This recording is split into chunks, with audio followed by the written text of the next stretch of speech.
Blood stained the snow outside Winterbourne Castle, the night Genevieve Freeman walked through its gates in chains, confessing to a murder she had not committed. She believed the lie would save her brother.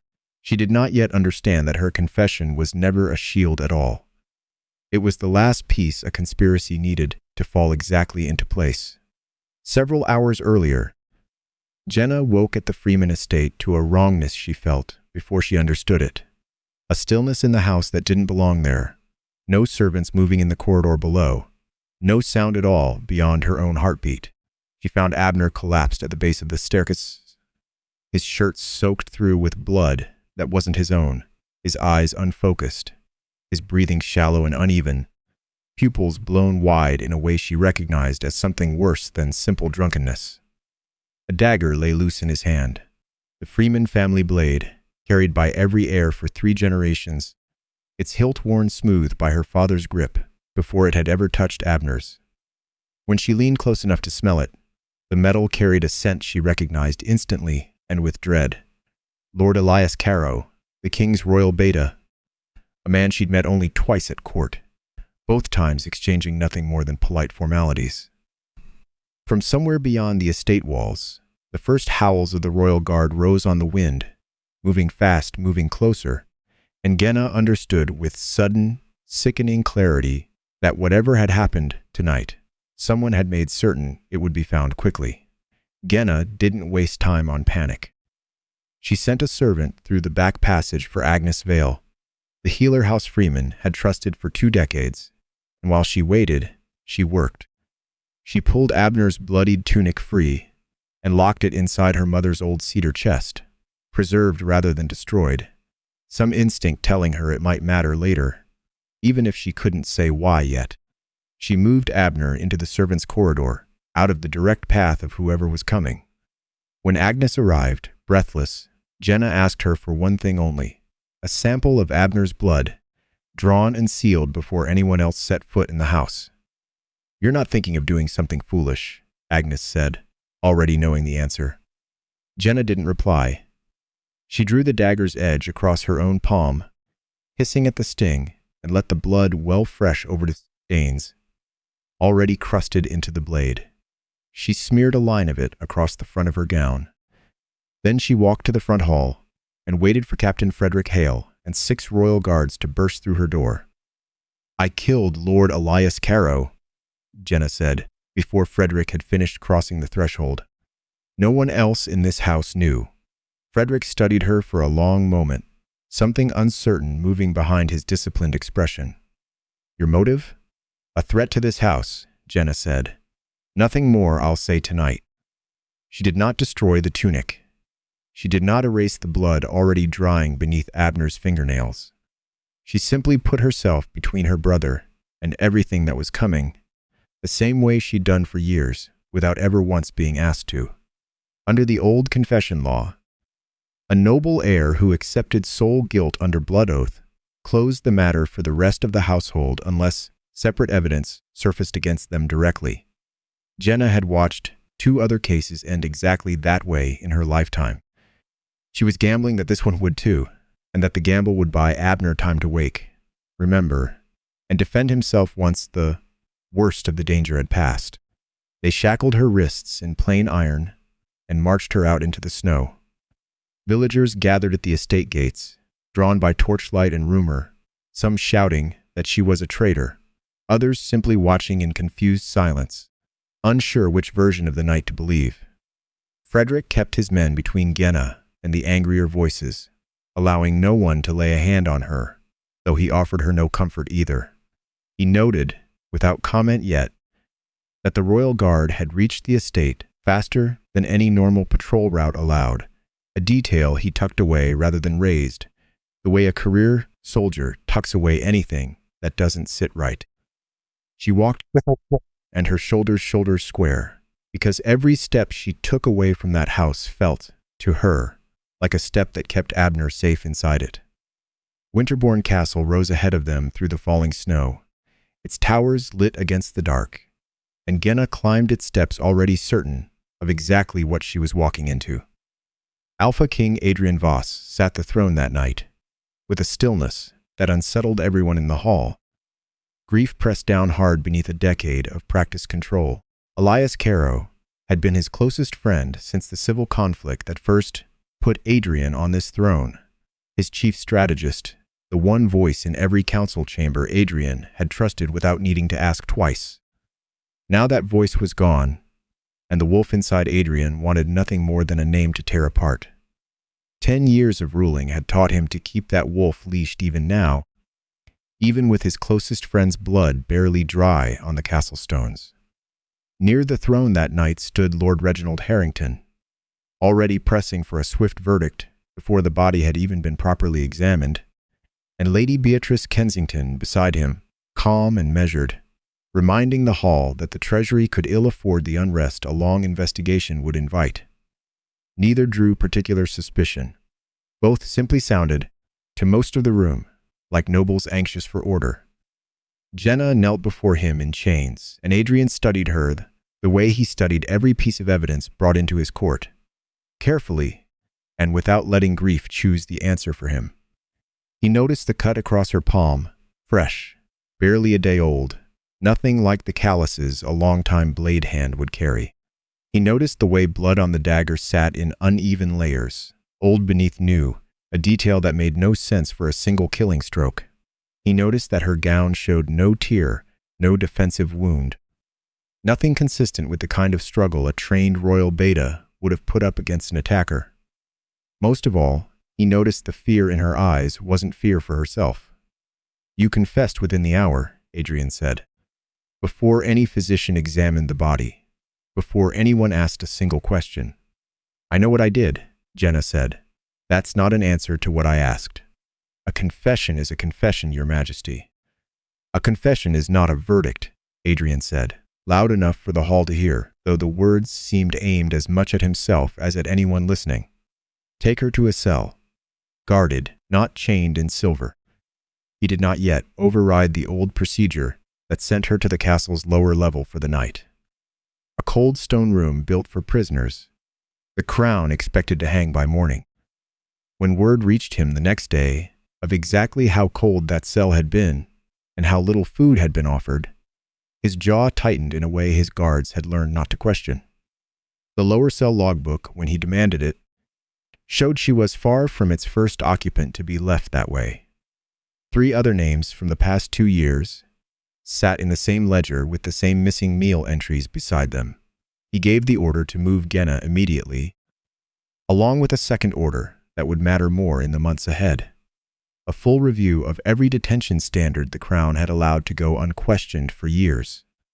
2 days later, Adrian came to question her himself, in a room with a fire lit and a healer present, though the scaffold being built in the courtyard below was visible through the narrow window the entire time. "You haven't eaten," he said. "I've had little appetite for royal hospitality," Jenna said. "The scaffold isn't finished," Adrian said. "It won't be for several more days. There's time." "Time for what, Your Majesty?" "For me to reconsider a confession I've already given twice. Time for evidence to catch up to what I already suspect," Adrian said. He set the Freeman dagger on the table between them. "Elias Caro trained soldiers for 15 years. This blade is narrow, light, meant for close domestic work, not for killing a warrior who would have seen the strike coming and moved. There's no bone damage consistent with the wound the physician described. And you," he gestured, not unkindly, toward her hands. "No bruising, no torn nails, no sign you fought a man capable of breaking your wrist without effort." "People change under enough pressure," Jenna said. "Evidence has to show how," Adrian said, "not simply that someone claims it did." He studied her face for a moment longer than the conversation required. "I met you once before. 3 winters ago at the solstice gathering. You spent the entire evening in a side room, treating a raven with a broken wing, while every other noble in that hall competed for my attention." "I remember the raven better than I remember the hall," Jenna admitted. "So do I," Adrian said, and something in his voice shifted, quieter than a king's voice usually allowed itself to be. "Is that meant to be a compliment or an accusation?" "An observation," Adrian said, The woman I remember from that night doesn't fit easily into the story you're telling me now. People contain more than one evening's worth of a stranger's memory, Jenna said. He told her then that Abner had tried to confess himself that same morning, dragged half-conscious before a guard captain, insisting the crime was his. Jenna's composure broke for just a moment, panic flooding her expression before she could smooth it away again. And that single unguarded second told Adrian more than any physical evidence had. He's confused, Jenna said quickly. The drink he had that night, whatever it was, it's left him saying things that aren't true. I never said what he claimed, Adrian said, watching her closely. Only that he tried. She was protecting someone. And whatever she was protecting him from, she believed it was worth her own life. When the healer leaned in to examine the cut on Jenna's palm, she swayed slightly on the stool, exhaustion finally catching up to 2 sleepless days, and Adrian's hand shot out to steady her forearm before he consciously decided to move.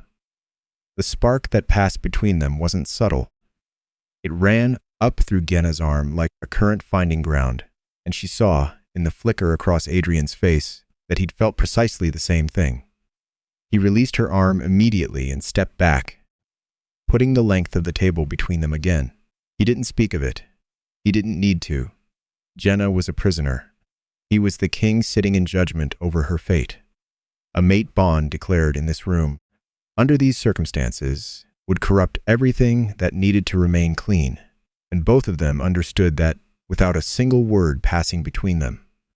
Adrian's jaw tightened, the only visible sign of how much that silence cost him. Why didn't you trust the Crown to investigate your brother fairly? Adrian asked instead, voice carefully even. House Harrington has influence on your council that reaches further than you'd like to believe, Jenna said. Scent evidence decides most cases before a physician ever examines a wound. Your royal beta is dead, and the pack wants blood fast enough that they won't stop to ask whether it's the right blood. Abner is young, reckless, and convenient. And you, she met his eyes without flinching. Your grief is real, Your Majesty. Grief has ended fairer trials than this one before. Adrian didn't argue with any of it, because he couldn't honestly claim she was wrong. I've sat this throne for 10 years, he said quietly, and I've never once had a prisoner explain to my face exactly how my own court would fail her, in the order it would happen, before it had even begun. Would it have changed anything if I had that first night? Jenna asked. No, Adrian admitted, which is precisely the problem. Do not trust me, he said instead. Trust the evidence I intend to preserve, whatever it turns out to say. Jenna studied him for a long moment before she finally spoke. The tunic still exists. I locked it away rather than burn it. Agnes drew a blood sample from Abner before anyone else reached the house. And once the drug clears his system, he may remember fragments of what actually happened that night. Adrian called for Gideon Rook before she'd finished speaking. Gideon had served as spy master through most of Adrian's reign, a man who trusted a witness's stammer more than a noble's polished certainty. He had long carried a quiet unease about Lord Reginald Harrington's appetite for military expansion, and Lady Beatrice Kensington's tight grip on the treasury ledgers, the kind of unease that had never once hardened into anything he could bring before the throne. Suspicion wasn't proof, and Gideon had built his entire career on refusing to confuse the two. He began at the tavern where Abner had spent his final hours of freedom, working the room with the patient thoroughness of a man who'd built his career on details other investigators overlooked. He found residue of moonroot, foxglove, and belladonna in the dregs of an abandoned ale cup, a compound potent enough to drop a young wolf within minutes and leave him confused for days afterward. He found gold in the barkeep's strongbox, freshly minted, and began tracing it back through hand after hand toward whichever account it had first left. He found a witness, a stable boy, too frightened to come forward, until Gideon promised him protection, who'd watched 2 men carry an unconscious Abner out through the tavern's back door and load him into a carriage with no visible crest, though the wheel hubs matched a design used exclusively by one noble house's stables. A faint trace of clove oil clung to the carriage seat, a scent Gideon marked for later comparison rather than naming aloud just yet. The royal physician's examination of Elias told its own story. The wound was narrow and precise, struck from a high downward angle no ordinary domestic blade could easily produce. The work of someone trained and practiced, rather than desperate and improvising, the kind of strike Frederick recognized from years of drilling soldiers as belonging to a specific Eastern fighting style, not to anything taught within Wintermere's own guard. Silver residue in the wound matched an Eastern alloy the Freeman armory had never once purchased, and the Freeman dagger itself showed no damage consistent with striking through muscle and bone at all. The blood on it sat as a transfer pattern, applied after the fact, not the spray of an actual killing blow. Abner's recovered tunic told the same story from another angle. The blood on it had been transferred, rather than sprayed outward the way it would, from an active attack. Mud had been ground into the fabric after he'd already lost consciousness, not during any struggle. And in the collar, faint but unmistakable, sat the same poison compound Gideon had already found in the tavern cup. As the poison finally cleared from Abner's blood, the fragments started returning to him, disjointed at first, then clearer, arriving in pieces over the course of 2 difficult days that left him shaking and exhausted each time a new one surfaced. A raised voice arguing with Elias in a corridor he shouldn't have been in. A ring shaped like a raven, worn on a woman's hand he couldn't quite place. A narrow blade catching torchlight. Hands that weren't his own, forcing the Freeman dagger into his fingers, while the world tilted sideways around him. And one sentence, spoken low and certain, that Abner would remember for the rest of his life. His sister will confess before dawn. They knew, Abner said, when he finally told Genna all of it, his voice raw. They knew exactly what you'd do before you ever did it. Adrian relayed that sentence to Genna himself, watching her absorb it. Your sacrifice wasn't an obstacle to their plan, he said quietly. It was the hinge the entire plan turned on. Genna sat with that for a long moment, feeling something cold settle where her earlier certainty had been. If she'd died for Abner that first night, exactly as she'd intended to, House Freeman would already be gone, its lands transferred, its name erased, and whatever came next would have moved forward on schedule with nothing left standing in its way. Gideon's trail continued from the gold, through 3 hands to an account controlled by Lady Beatrice Kensington. The wheel hubs and the clove oil matched Lord Reginald Harrington's own stables and his own household guard. Buried behind a false panel in Elias's private study, in a hiding place Gideon nearly missed, sat a slim ledger in the royal beta's own hand, recording only the payments he'd found suspicious and a single line naming the coming pack assembly as a date to watch. Elias had clearly meant to bring the rest of what he knew to Adrian in person. A final entry, dated 3 days before his death, noted that he'd sent Gideon a coded warning that something was accelerating faster than either of them had planned for.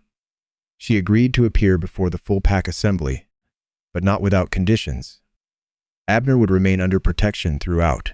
Agnes would receive the same, and would testify herself to the sealed blood sample she'd taken that first night. Every piece of evidence would be presented openly, in public, where it couldn't quietly disappear afterward. The mate bond would go unmentioned for both their sakes. And if the case somehow failed to hold, Adrian would not manufacture anything to save her. You could simply pardon me now, Adrian pointed out. Quietly, without the risk of a public hearing. A quiet pardon protects me, Genna said. It does nothing for the next family. Reginald and Beatrice decide to sacrifice once this one is buried. If the evidence is real, let it stand where everyone can see it. I'd continue the investigation either way, Adrian said. A pardon was never going to be where this stopped, but I take your meaning. Agreed. The great hall filled 2 days later with noble houses, pack elders, military commanders, and guild representatives. The air thick with a tension that had been building since the night of the murder. Reginald Harrington stood near the front, demanding immediate execution before the assembly had even fully gathered. his voice pitched to Carrie, playing to the crowd more than to the throne, much as he had the night Genna first arrived, in chains. Beatrice Kensington, composed and precise beside him, argued that a confession paired with a bloodied weapon required nothing further, her tone as reasonable as it had been days before, which made her far more dangerous than Reginald's shouting. "Confession begins an inquiry," Adrian said, his voice carrying to every corner of the hall. "It does not end one." Genna knelt on the trial platform in iron restraints, fed, treated, and standing beside a neutral elder, assigned as her witness, a visible contrast to the frightened, starved prisoner some in the crowd had clearly expected to see. Murmurs moved through the noble houses at the sight of her steady composure, uncertainty already creeping into faces that had arrived, certain of her guilt. The physician presented the wound analysis first, laying it beside the Freeman dagger for the entire hall to compare directly, holding both up under the light so no one at the back could claim they hadn't seen clearly. The blade was too narrow, the strike angle wrong for someone of Genna's build, and the blood on it had been added after the killing stroke, not during it. A murmur moved through the hall, uncertainty replacing the crowd's earlier hunger for a swift ending, several elders leaning toward one another to exchange low, urgent words. Gideon presented the rest in careful sequence, one layer at a time. The drugged cup from the tavern, the gold payment traced to Beatrice's own accounts. Agnes, standing to confirm the poison in the sealed sample she'd drawn from Abner's arm before anyone else had reached the house. The tunic showing transfer blood rather than combat spatter. The carriage hubs and the clove oil, both traced to Harrington's stable and household guard. And finally, Elias's own ledger, entered into the record as the private notes of a murdered man who had suspected exactly this and never lived to finish the report. Adrian turned to Reginald. "The Eastern alloy found in the wound. I'm told it runs nickel-rich, the same as our own Western forges." "It does not," Reginald said. Before he caught himself, already correcting a claim Adrian had never actually needed corrected. "The Eastern forge uses a silver tin blend. Nothing like." He stopped. Too late, the words already hanging in the silence of the hall. Beatrice tried to interrupt, tried to redirect the assembly's attention, but Gideon was already stepping forward with an intercepted Raven message, its wax seal broken and displayed for the room to see. An order for Eastern forces to begin moving the moment Genna's execution was confirmed.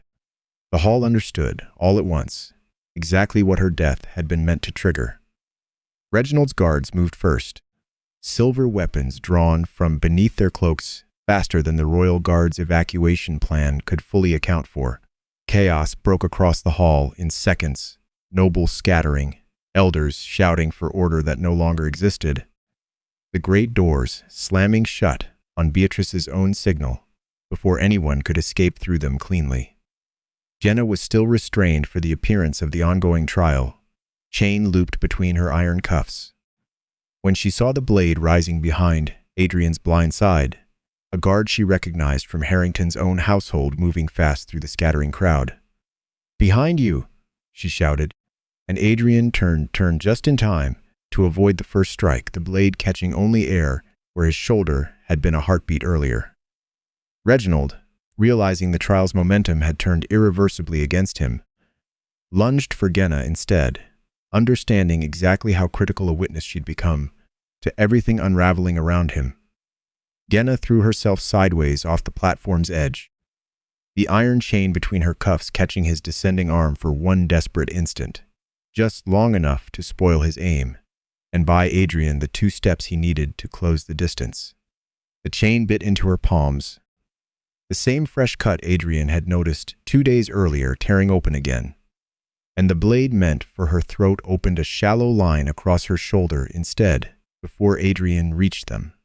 Adrian let the shift take him halfway, enough to subdue Reginald, without tearing him apart in front of the entire hall, his control holding even with his oldest friend's murder still raw and his mate's blood freshly spilled in front of him. He didn't call her his. He didn't claim her as anything. "You tried to murder a protected witness," Adrian said, voice carrying cold and clear over the chaos. before the very law you meant to destroy. Royal guards moved through the hall in the minutes that followed, securing Reginald's remaining men, cornering Beatrice before she could reach the side exit she'd clearly planned as an escape route. Her composure finally cracking as guards closed around her. Adrian didn't order immediate executions once the hall had settled. He suspended every council, power Reginald and Beatrice held. He froze their assets. He ordered their remaining guards arrested and questioned separately, and he announced a full high treason tribunal to follow, conducted according to the same evidentiary standards that had just cleared Jenna's name. In the weeks after, that tribunal convicted both Reginald and Beatrice under formal pack law. The soldier who'd struck the actual killing blow, the same Eastern-trained guard whose forge marks had already caught Frederick's attention during the physician's testimony, was run down and captured, trying to cross the northern border days later. Servants and family members, with no knowledge of the conspiracy, were left untouched, their names and positions protected from any collective punishment the old system might once have allowed. A distinction Adrian insisted on personally over the objections of council members who preferred a wider, simpler reckoning. Abner was brought into the hall once the danger had fully passed, and again across the space between them without waiting for permission from anyone. "I'm sorry," Abner said, voice breaking, "for the tavern, for being careless enough to become exactly what they needed. Your recklessness opened a door," Jenna said, holding his face in both hands. "Their crime is what walked through it. Both things are true and neither one erases the other. House Freeman was formally and fully cleared before the entire assembly. Adrian didn't simply hand Reginald's confiscated lands over to Abner as a reward.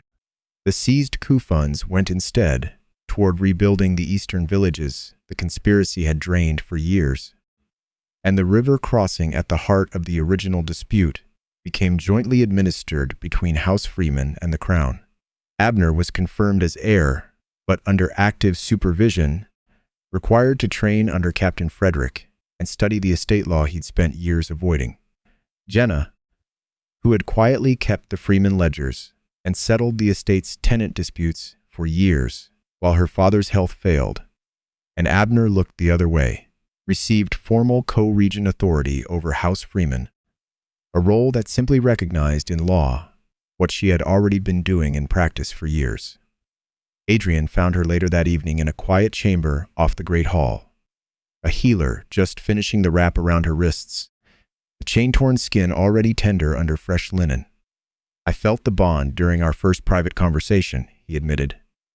"When I caught your arm." "I felt it too," Jenna said. "I said nothing, because you were a prisoner and I was your judge," Adrian said. "I wouldn't let anything, not instinct, not the bond, influence how this case was decided, or how you decided anything about me. You could have told me quietly after," Jenna said.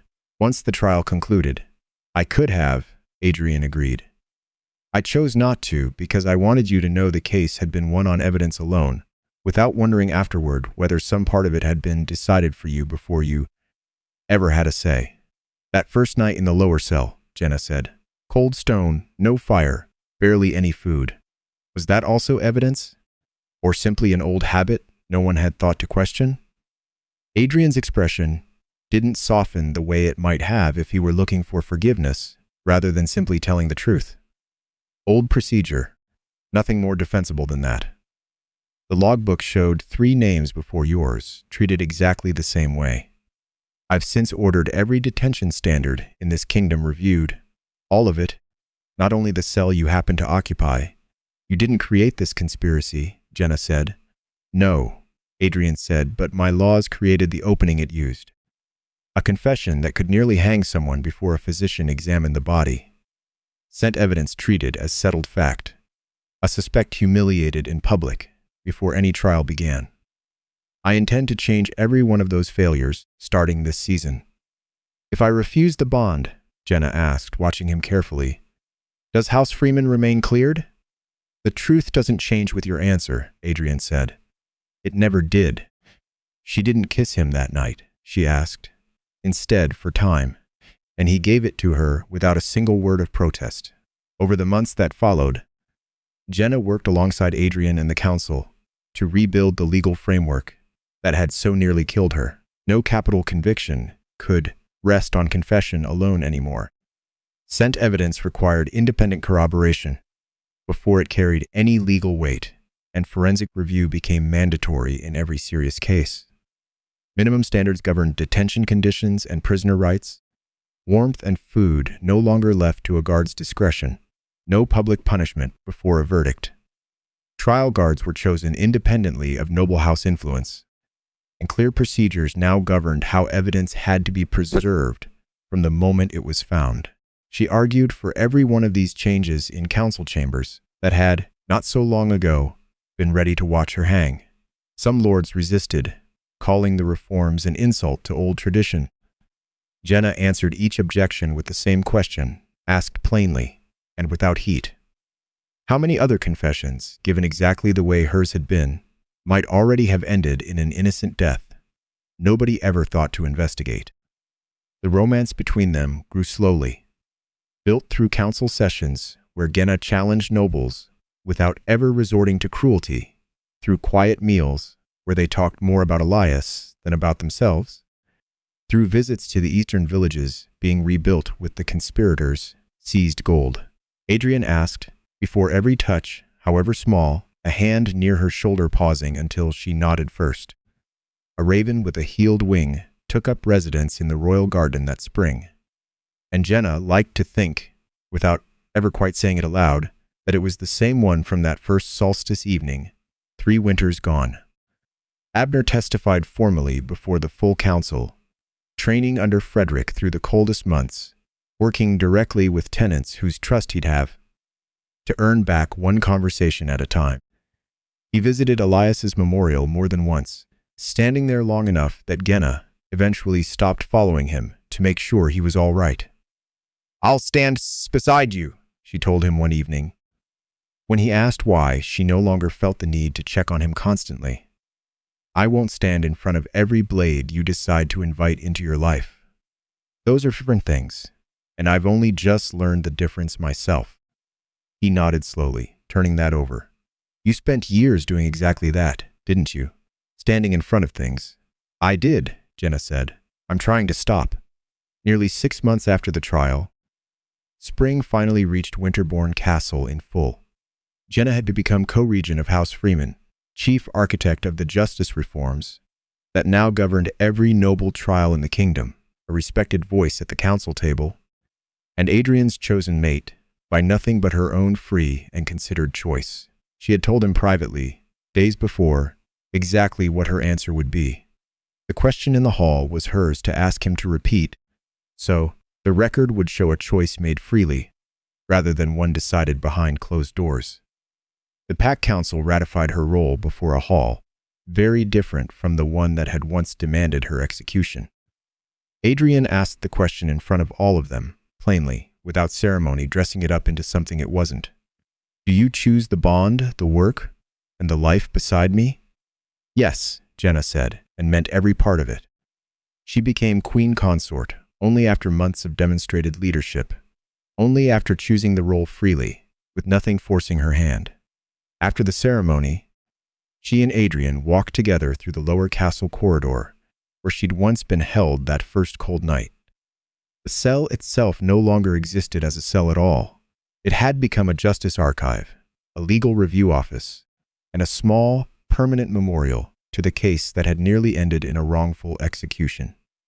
"You'll never enter a cell like that one again," Adrian said. "Then make certain no innocent person ever does," Jenna answered. They walked out into the spring courtyard together, where a raven rested easily on the stone wall above them, unbothered by the people passing beneath it. Genna had once believed love meant stepping into chains so someone else could remain free. She understood now that loyalty was never meant to be self-erasure, and that justice could never simply be an alpha trusting his own instinct over the evidence in front of him.